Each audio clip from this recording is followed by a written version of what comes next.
Well, it's cold as balls out here. So I guess it's a perfect time for a little watch mod business. Good time for a little bit of graffiti.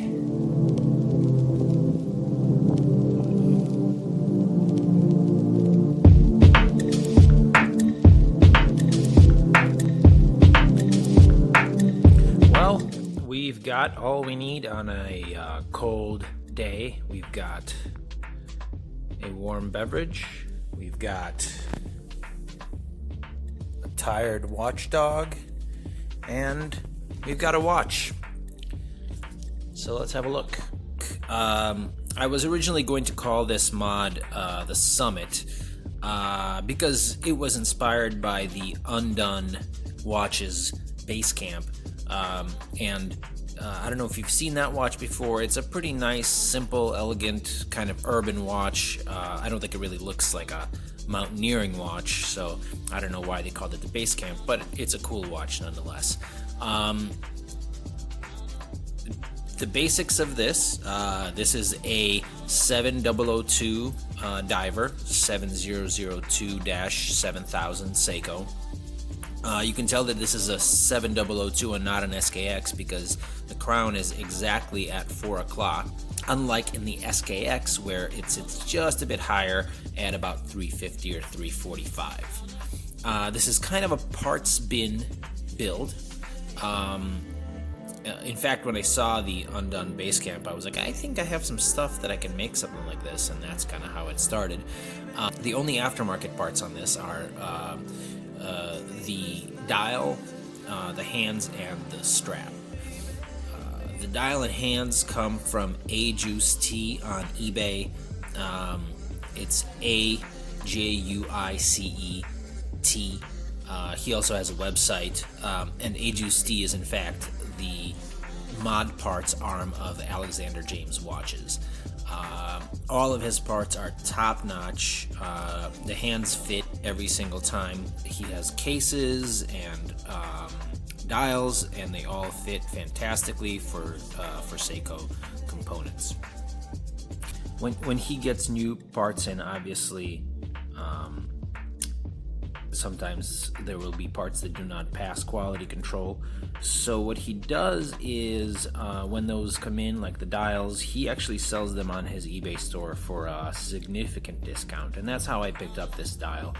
It had a small blemish on it, and basically what I did is I took it and I gave it a quick spray with a basic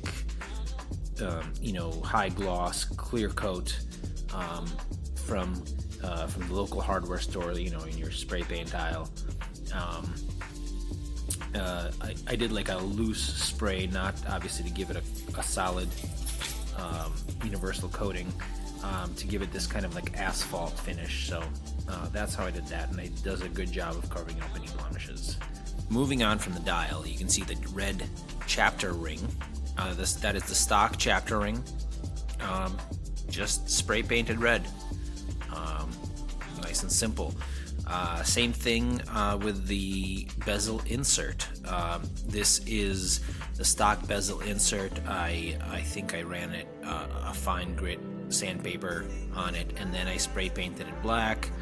I masked off the part for the little red triangle and did that in red, and then applied this loom pip. Now this is not actually a loom pip per se, at least that's not how it started out as. This was an index from a loomed index from an old dial I had, I think a Submariner style dial. But if you look for loom pips on eBay or wherever, they're pretty tiny, but I wanted this kind of big one here, and I think it worked well. Once again, it's a part I had laying around, and I sprayed the whole insert afterwards with a clear, glossy clear coat.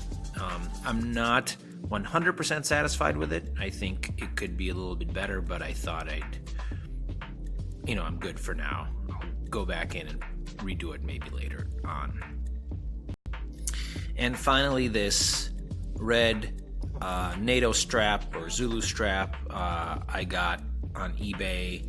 I think it cost maybe $3 or $4. You can find them there.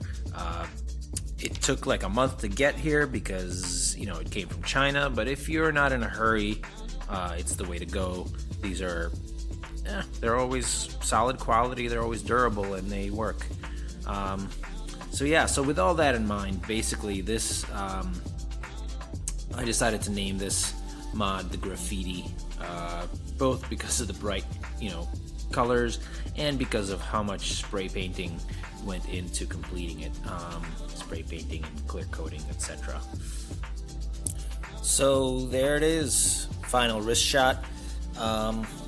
Let me know what you think. I think it turned out pretty good. Has a nice, rugged, simple, and yet noticeable look.